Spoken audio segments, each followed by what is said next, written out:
Bonjour et bonsoir à toutes et à tous pour cette 5e vidéo de Rust.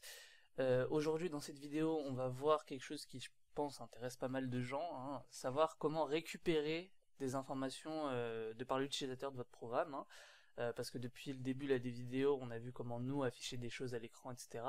On a vu comment créer des variables et leur donner des valeurs, mais généralement on va vouloir que l'utilisateur rentre certaines données pour avoir un programme un peu plus interactif. Donc aujourd'hui, c'est pas vraiment en soi apprendre une notion de Rust, sauf peut-être la partie qu'on va faire après, quoi. On va utiliser une crate externe pour notre projet, pour ce petit projet-là. Mais c'est plus vous montrer comment on le fait en Rust, parce que c'est spécial, mais on n'expliquera pas toutes les notions qu'il y a derrière. Forcément, même si vous allez voir, c'est pas très compliqué, il faut juste retenir un peu comment ça marche, parce que c'est vrai qu'on n'a pas juste une fonction genre scanf comme on aurait en C. C'est quand même un peu, ça demande un peu plus enfin pas de compréhension, mais de retenir, on va dire, parce que c'est pas aussi facile quand c'est entre parenthèses, même si ça reste quand même très très simple. Donc, pour commencer cet épisode, je vous propose de créer un nouveau projet. Euh, Ce projet, on va retravailler dessus plus tard, quand on aura vu notamment le pattern matching, où on va le finir. Le but de ce projet, ça va être très simple. Ça va être un petit jeu. Alors, dans le Rustbook, ils le font, ils l'appellent Guessing Game, nous on va mettre le nom plus ou moins, voilà, on s'en fiche.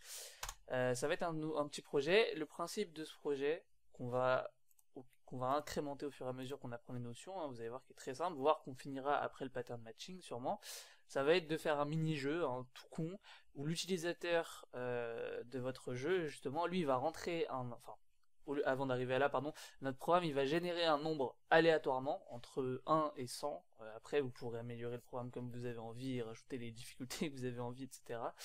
Il va générer un nombre aléatoire entre 1 et 100 qu'on va stocker dans une variable, et l'utilisateur devra deviner quel est ce nombre généré aléatoirement, donc il rentrera un nombre, et si le nombre qui rentre est plus grand, bah on lui dit bah mec c'est plus petit le nombre secret, si au contraire il rentre un nombre trop petit on lui dit bah c'est plus grand le nombre secret, jusqu'à ce qu'il tombe sur le nombre secret justement qui a été généré aléatoirement.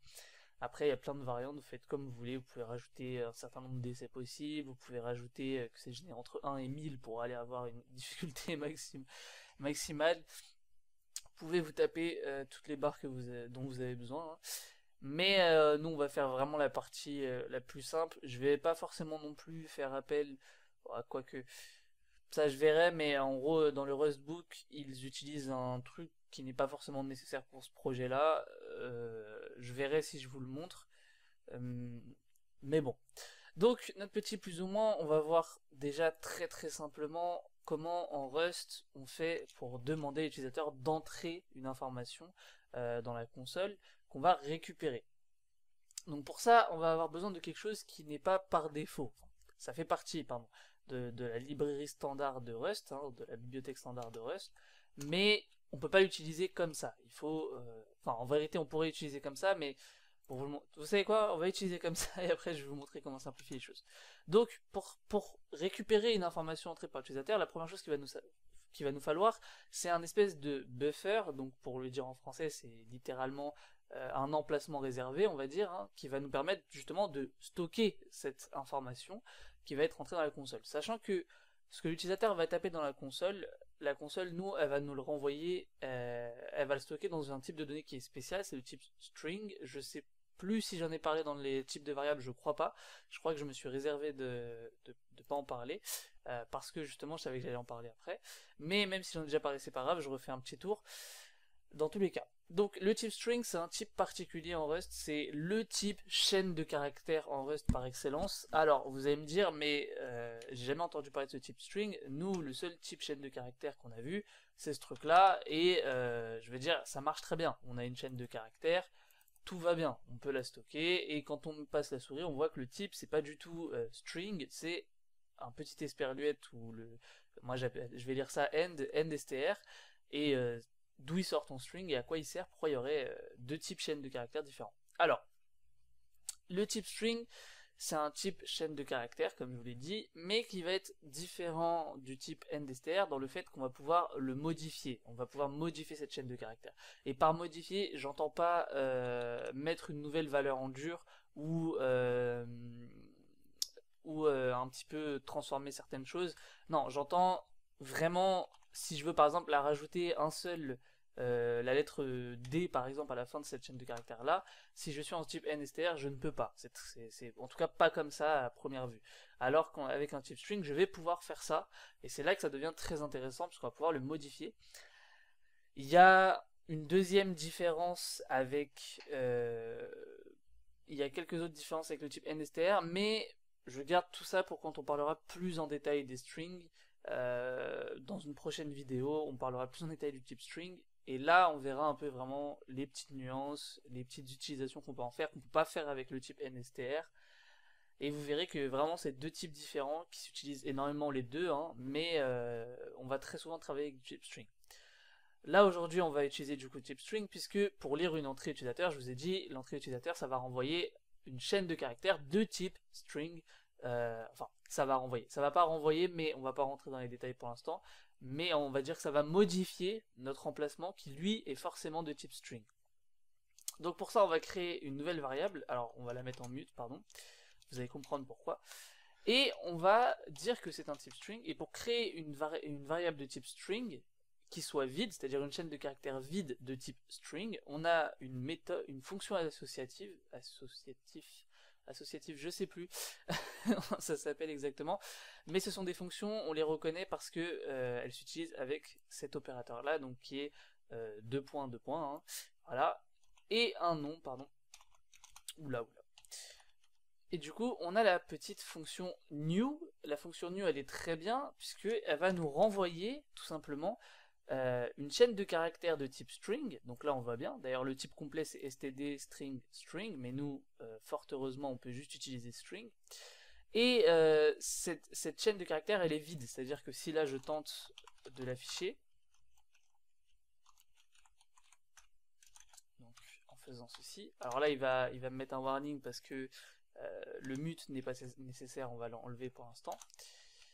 Donc, on va se déplacer déjà dans notre plus ou moins. Hop. On fait un petit cargo run, et vous allez voir que la chaîne de caractères qu'on vient de créer est vide, ce qui est normal puisque c'est le principe de la fonction. Donc là, vous voyez, ça a absolument rien affiché. Pourquoi? Parce que je lui demande tout simplement d'afficher quelque chose qui est vide. Donc voilà. Donc à quoi ça sert de créer cette chaîne de caractères de type string? Ça sert à une chose, c'est qu'en fait on prépare le terrain. On dit voilà, on a une variable de type string, et on va pouvoir écrire dedans, on va pouvoir mettre du texte dedans. Et c'est là le gros avantage avec le type string comparé au type NSTR si on voulait récupérer l'entrée utilisateur, c'est que le type NSTR, je peux créer une chaîne vide, il n'y a pas de souci, je peux faire S2 égale, voilà, elle est vide. Mais est-ce que je peux rajouter des caractères dedans? Non. Non, je peux lui remettre une nouvelle valeur, oui, mais rajouter des caractères, non. Donc vu que la fonction, en l'occurrence, qu'on va utiliser, enfin la méthode qu'on va utiliser, pardon, pour récupérer l'entrée utilisateur, elle va écrire directement dans une chaîne de caractères déjà créée, et ben on a besoin du type string, parce que lui, on peut le modifier, on peut écrire dedans, et donc on va pouvoir insérer les informations rentrées au clavier. Donc, comment on va faire pour justement utiliser notre fameux récupérer l'entrée utilisateur? Ça va être très simple. On a une variable de type string qui est vide actuellement, et pour ça on va devoir utiliser la partie input output de Rust. Donc pour ça on va faire std io. Donc ça, io, c'est un module. Vous savez pas encore exactement ce que c'est un module en Rust, mais quand on le verra, ça vous parlera un peu plus. Mais c'est un module qui va contenir tout ce dont on a besoin pour interagir avec les inputs, donc les entrées, et les outputs, donc les sorties. Donc ça permet d'interagir avec tout ça. Donc en l'occurrence, vu qu'on veut interagir avec une entrée, on veut récupérer l'entrée utilisateur, il va bien falloir à un moment donné qu'on se serve de ça. Donc ici, on va préciser que justement on veut se servir de l'entrée standard. Alors là ça fait un peu peur, mais c'est pas un problème, c'est une fonction, stdin, qui se trouve dans le module io justement. Stdin, pourquoi? Parce que std c'est standard, toujours, ça change pas. D'ailleurs le standard que vous voyez tout à gauche, c'est pour signifier qu'on est dans la bibliothèque standard de Rust justement, et le in c'est pour input. Donc tout simplement on est en train de faire appel à une fonction qui s'appelle standard input. Cette fonction, elle va renvoyer un certain type, qui est un stdin, et ce certain type, justement, il est très important, puisque c'est grâce à ce type, on va pouvoir faire appel à une méthode qui s'appelle readline. Et cette méthode readline, elle va tout simplement récupérer l'entrée utilisateur au clavier pour nous et l'écrire dans notre petite chaîne de caractères S ici. Sauf que vous vous rendez bien compte que cette méthode, elle va pas savoir où est-ce qu'elle doit écrire son information toute seule. Il va falloir lui préciser où est-ce qu'on veut qu'elle écrive. Donc pour ça, alors si je passe la souris, vous avez un petit peu le détail de la méthode. Vous voyez, bon, le nself, faites pas attention, mais surtout vous voyez un buff, donc c'est le fameux buffer, c'est l'emplacement réservé pour écrire. Et nous justement, bah, on veut qu'elle écrive dans S, donc on lui passe le paramètre S, tout simplement, à la place d'ici. Et vous voyez bien d'ailleurs que le type ici c'est un string. Alors il y a un truc un peu étrange ici qui est un nmute. Pour l'instant je vous demande de ne pas y faire attention à ce nmute, on va l'écrire parce qu'il est obligatoire ici. Et il va même falloir obligatoirement que je mette ça, tout simplement, sinon ce n'est pas valide. On est obligé d'écrire le nmute ici, il y a une raison, je ne vais pas rentrer dans les détails pour l'instant, mais quand on parlera des références en Rust dans les prochaines vidéos, vous comprendrez mieux ce qui se passe ici. C'est pour ça que j'ai dit que c'était pas forcément, voilà, c'est pas aussi clair qu'on sait dès le début, mais dès qu'on verra les références, etc., vous verrez que c'est très très simple. Donc, retenez, quand vous faites la méthode readline, ici, il faut obligatoirement le nmute, et il faut obligatoirement le mute ici, parce que si je mets nmute, mais que j'ai pas de mute ici, ça ne marchera pas. Je vais avoir une erreur. Du coup, continuons un petit peu à faire un truc, parce que là, on a presque fini. Presque fini, parce que là, il nous met une erreur, et l'erreur, elle est logique. Déjà, bon, j'ai oublié un point virgule, hein, puisque c'est une instruction, tout ça. Mais là, il va me mettre un warning, parce qu'il va me dire que le type result, là, il devrait être utilisé. Il devrait être utilisé, parce que oui, cette méthode readline, que vous voyez ici, regardez le résultat qu'elle renvoie, c'est un résultat de type result. Vous vous souvenez, dans la vidéo des types de données, des variables, pardon, en Rust, je vous avais parlé de ce fameux type, qui est un type result, hein, qui a deux valeurs possibles, soit OK avec ce qui s'est bien passé, donc on va l'appeler OK, soit R avec une erreur, justement. C'est une espèce de container, le type result en fait, qui va permettre, si les actions se sont bien passées, de nous renvoyer un OK, pour qu'on puisse voir que ça s'est bien passé, et à l'intérieur, il y aura la valeur, d'ailleurs j'aurais dû plutôt mettre ça, oui, la valeur qu'on veut, donc il va falloir l'extraire, et à l'inverse, s'il y a eu une erreur, et ben ça va nous renvoyer ce truc-là, erreur, avec à l'intérieur l'erreur qu'il y a dedans, et il va falloir l'extraire. Et Rust, c'est un langage qui nous invite très très fortement à nous servir de ce type result, et plus particulièrement à chaque fois qu'une fonction, une méthode renvoie un result, et nous invite très très fortement à vérifier ce result, parce que là, si je m'arrête là, tout peut très bien se passer sans que j'ai jamais besoin de vérifier, puisque ce result là n'a absolument rien à voir avec mon entrée utilisateur, hein. Enfin, quand je dis rien à voir, je veux dire que là en soi, c'est cette partie là qui, enfin, la méthode readline ne renvoie pas la chaîne de caractères qui a été entrée par l'utilisateur. Non, elle va aller écrire directement dans ma variable S le résultat de ça. Donc le résultat qu'elle renvoie, c'est pour me dire si elle a réussi à lire correctement et à écrire correctement dans ma chaîne de caractères, ou s'il y a eu la moindre erreur. Et justement, Rust nous invite très fortement à vérifier s'il y a eu une erreur et à faire quelque chose en cas d'erreur pour éviter que le programme crache tout simplement, ou même qu'on ait un comportement inattendu parce que on a eu une erreur, et plus tard dans le programme on essaie d'utiliser la variable S alors que en fait il n'a pas réussi à écrire dedans et on l'a pas vérifié. Donc moi ce que je vais faire ici, c'est que je vais pas me prendre la tête pour l'instant. Vous vous souvenez, on avait vu la méthode .unwrap qui permettait d'extraire ce qu'il y avait dans le result, et on avait vu la méthode .expect qu'on va utiliser ici. Cette méthode, elle prend une nstr en paramètre, et en fait qu'est-ce qu'elle fait? Elle dit si tu as un OK, t'extrais la valeur. Bon, en l'occurrence je la récupère même pas la valeur, donc on s'en fiche. Par contre, si tu tombes sur un R ici, là, une erreur en gros, et tu paniques avec un message d'erreur. Donc nous on va mettre un message d'erreur, erreur lors de la lecture de l'entrée standard. Voilà, on va faire ça. C'est un D, c'est un T, je sais plus. J'ai un doute, je crois que c'est un D. Donc voilà, erreur lors de la lecture de l'entrée standard. Et là déjà, on a fait tout ce qu'il fallait. On n'a plus qu'à afficher, pour vérifier que ça a marché, tout simplement ce qui se trouve dans notre variable S, pour voir ce que l'utilisateur a rentré comme valeur. Donc là par exemple, on peut voir que si on run, on va avoir un petit temps à nous pour écrire quelque chose, et une fois qu'on aura écrit quelque chose, genre par exemple là, je sais pas, je vais écrire bonjour et bonsoir, voilà, hop, il me le réaffiche. Alors le deuxième affichage, soyons bien clairs, hein, c'est bien l'affichage du println. Le premier que vous voyez, c'est ce que j'ai tapé, tout simplement. Pour vous le prouver, je peux juste faire ça, et voilà. Hein, ça, c'est bien l'affichage du println, tout simplement. Donc là, on a bien réussi à récupérer l'entrée utilisateur, tout ce qu'il y a de plus simplement au monde. On voit que ça a bien correctement fonctionné. Alors, il va y avoir quelques petites nuances à faire. Déjà, vous remarquez que cette ligne est quand même assez longue, et il faut savoir un truc en Rust qui est génial, c'est que en fait Rust s'en contrebalance que les trucs soient derrière les uns des autres. C'est-à-dire que je peux totalement écrire cette même ligne comme ceci. Voilà. Et ça marche complètement, il n'y a aucun souci. Pourquoi? Parce que bah, Rust, tout simplement, il est intelligent, il voit le point virgule, il voit le début de la ligne, il fait bon, bah voilà, tout ce qui est entre les deux, c'est la suite. Donc ça, on sait, ça serait pas possible à faire, mais en Rust, c'est possible.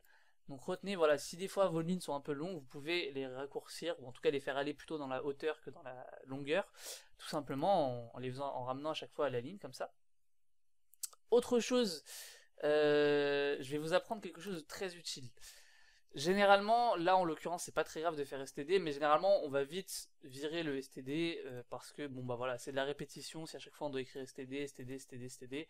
Bon, ce qu'on a comme mot-clé qui est très utile, c'est un mot-clé qui s'appelle use, qu'on peut mettre tout en haut, ou même dans n'importe quelle portée, on verra ça plus tard en Rust, mais dans n'importe quelle, j'ai pas le mot en français tout de suite, mais bon bref, on verra ça plus tard en Rust, mais on peut le mettre un peu partout, c'est ce mot-clé use, et en fait ce mot-clé use, il va nous permettre de donner un espèce d'alias, enfin pas forcément un alias, mais en tout cas il va nous permettre de raccourcir un peu les utilisations des choses. Par exemple, si je veux utiliser le module IO, bah moi j'ai envie de virer le std, bah tout simplement je fais use std io point virgule. Et à ce moment-là, en fait, vu que maintenant le use, en fait ce qu'il me dit c'est que je ramène le module io dans mon code, et ça fait que je peux directement faire appel à io. J'ai pas besoin de réécrire le std tout à gauche, vous voyez. Je peux aller encore plus loin, hein, je peux faire bah, ramène le std in maintenant. Et là du coup, bah miracle, j'ai plus besoin de std, et j'ai plus besoin du io. Et ça marche toujours pareil, et toujours aussi bien d'ailleurs, hein. Il n'y a pas de problème à ça. On peut même aller encore plus loin, on peut rajouter le mot-clé as, si je me souviens bien. Non, ça marcherait ça. J'ai l'impression que ça marchait, fut un temps. Je confonds. Non, c'est bon, ça marche. Ok, c'est juste mon VS Code qui ne le colorie pas. Et ça fonctionne complètement. Je veux dire, il n'y a aucun souci. Donc avec le mot-clé use, vous pouvez vous faire des petits raccourcis. Quand vous voyez qu'il y a quelque chose que vous allez beaucoup écrire dans votre code, etc., et ben, vous évitez de le réécrire 14 fois en fait. Vous faites un use et vous allez chercher l'essentiel de ce que vous avez besoin. Alors, vous pouvez même utiliser le as comme je vous l'ai montré derrière pour renommer les choses, pour que ce soit plus simple. Notamment aussi, je pense, si vous utilisez deux choses qui ont presque le même nom, bah vous pouvez renommer avec le as l'un des deux pour qu'il ait un nom vraiment différent et que ce soit plus clair. Bon, on va éviter quand même de renommer les choses comme ça parce que là, c'est tout sauf clair au final, hein. Autre chose, il y a plein d'autres manières d'utiliser le use et faire des trucs un peu plus compliqués. Par exemple, imaginons que dans mon code, j'ai à la fois besoin du std in, mais d'autres choses qui s'appellent std out. Et ben pour ça, je mets des accolades ici. Voilà, accolade ouvrante, accolade fermante. Et je mets un petit... Oula, pardon. Et je mets mon std out qui va être ici du coup.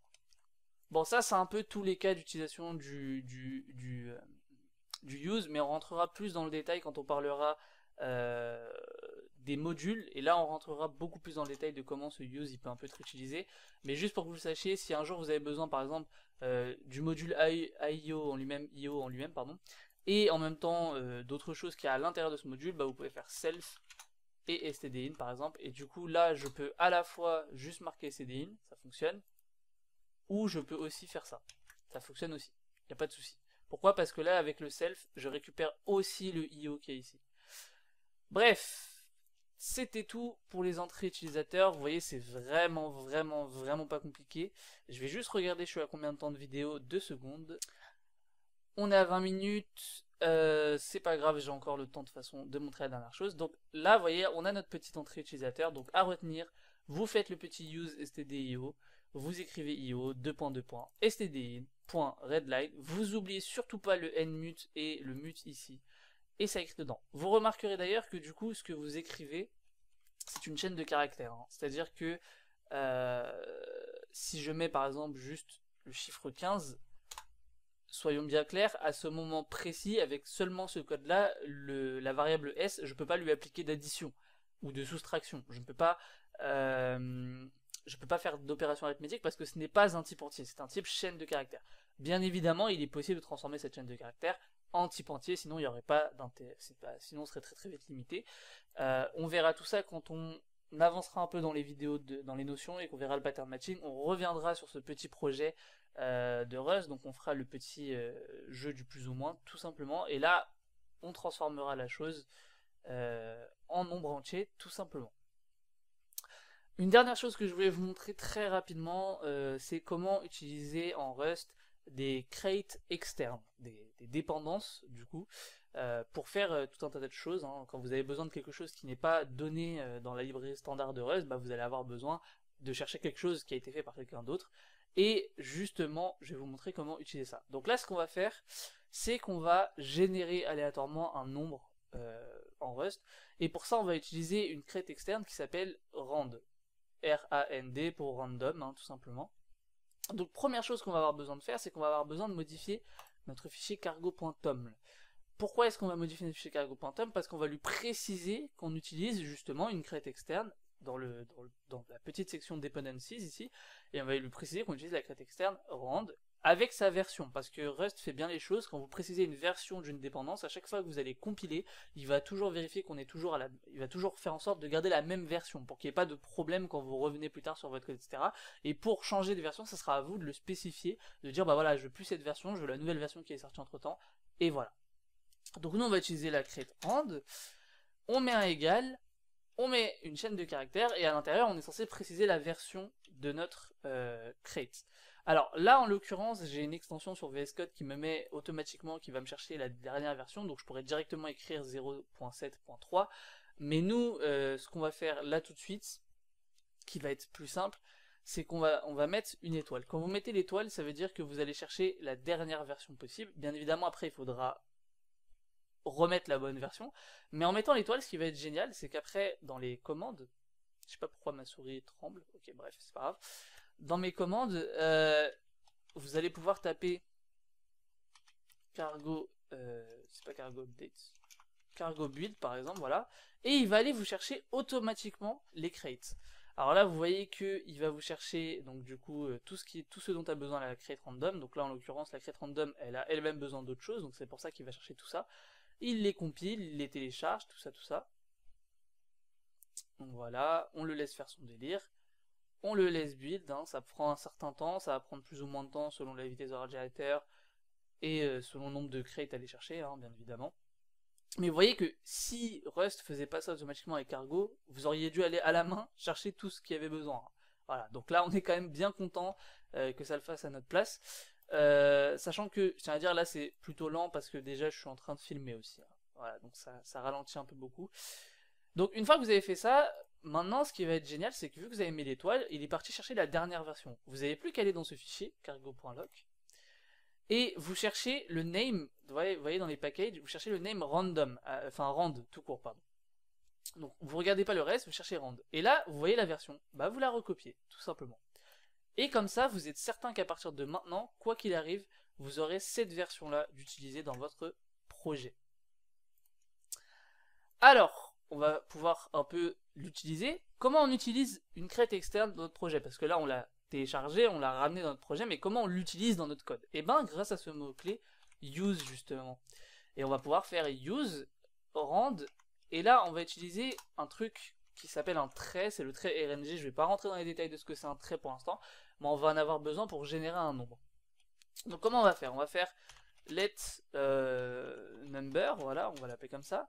Et on va dire que ça va être tout simplement, et c'est là tout l'intérêt de cette crête, ça va être rand, deux points. Alors là, vous voyez, j'utilise rand malgré que le use utilise RNG, mais ça pose pas de problème parce que ça revient comme au STD que j'avais écrit tout à l'heure. Je pouvais utiliser STD dès le début parce que rand et STD, dans tous les cas, ils sont ramenés dans mon projet.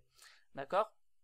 Donc là, je fais, c'est le code hein, de la crate pour générer quelque chose. Et du coup, notre petite méthode genRange. Donc, on a une première fonction qui s'appelle threadRNG qui renvoie à un certain type qui est threadRNG. En l'occurrence, nous, on n'y fait pas attention à ça. Et on a une méthode qui, justement, cette méthode va prendre deux arguments qui sont deux entiers et ça va être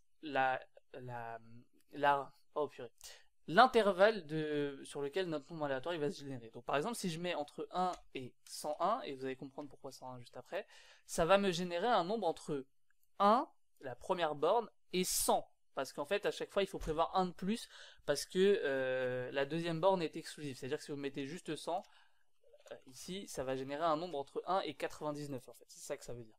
Donc ici, il faut bien mettre 101 pour être sûr de générer un nombre aléatoire entre 1 et 100. Donc là, on a bien notre nombre, let number, qui est un i32, parce qu'on a généré un nombre aléatoire entre 1 et 100. Vous voyez, c'est tout aussi simple que ça d'utiliser des crêtes externes. Juste pensez à le mettre dans cargo.tom, retenez la technique de l'étoile si vous ne savez pas la version, si vous n'avez pas l'extension. Et vous oubliez surtout pas de mettre un use pour pouvoir utiliser les choses de cette crête là, les fonctions, les méthodes, les types de ces crêtes là. Vous oubliez surtout pas ça. Donc par exemple maintenant on va mettre number égal et on va voir par exemple un cas où il va générer un nombre aléatoire. Donc, oula, j'arrive plus à écrire moi. Hop, on va lancer, donc il va recompiler puisque j'ai changé le code. Vous voyez qu'il recompile que ce qu'il a besoin hein, de recompiler. Et on va mettre, je sais pas, le nombre est, voilà. Donc là, ah oui, alors, pourquoi est-ce qu'il est revenu à la ligne? Qu'est-ce que j'ai fait? Bref, on voit que le nombre généré est bien notre petit... Ah, je sais, oui, c'est normal. C'est normal. Alors, on voit que le nombre généré est bien le nombre est bien généré aléatoirement, donc on a eu 7 et 45. Alors, la raison pour laquelle il revient à la ligne automatiquement, c'est parce qu'en fait, la méthode ici, elle lit la ligne en entière, ce qui veut dire que elle lit aussi la touche entrée que je fais et elle le garde en mémoire. Si je veux empêcher de revenir à la ligne, j'ai un truc tout simple. J'utilise sur ma chaîne de caractères la méthode trim. La méthode trim, c'est simple, ça va envoyer... Pourquoi il bug? Ok, non, c'est bon. La méthode trim, c'est simple, ça va s'appliquer sur une chaîne de caractères, donc de type string, et ça va renvoyer une NSTR, mais sauf que ça aura retiré ce qu'on appelle les white space, donc tout caractère white space, notamment le caractère de fin de ligne qui permet de revenir à la ligne en fait. Ça va le retirer automatiquement. Et ça va retirer tous les white space qui sont à la fin, donc le dernier white space à la fin, et le dernier white space, enfin, et le premier white space, donc celui qui est tout au début, ça va les retirer. Donc là, cette fois, si je fais bonsoir, voilà, tout est bien, qui finit bien, tout s'affiche correctement. Notre nombre se génère bien aléatoirement, on a bien notre chaîne de caractères qui s'affiche. J'avais juste oublié ce petit détail que le caractère entrée était gardé en mémoire, enfin était pris en compte dans la chaîne de caractères.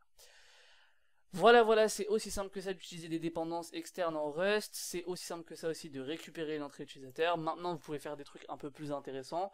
Cette crate là, donc le plus ou moins, on va la garder de côté parce que après avoir vu tout ce qu'on a besoin de voir, on va l'utiliser pour coder le petit jeu du plus ou moins, comme ça sera fait.